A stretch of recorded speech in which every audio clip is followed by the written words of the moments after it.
Добар ден на сите, еве значи се наоѓаме тука со добитничката на прва награда токму од Берово. Каролина, еве она ќе ни каже. Добивте прва награда, со што се представивте, зашто ја добивте оваа награда?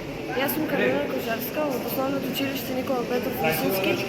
Одев со изум од добивање на биогаз од живинарски отпад и со тоа добив прво место на меѓународен натпревар на Еконова 2023.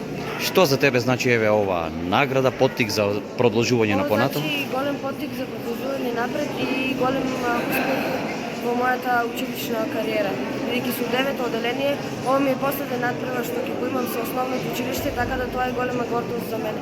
Каде ќе се преминува твојот производ, зашто најчесто ги служи? Тоа ќе служи за добивање на биогаз и загревање и осветлување на живинарската фарма на Пика Доел. Поред, ви благодариме и честитки многу за успехот. Hvala.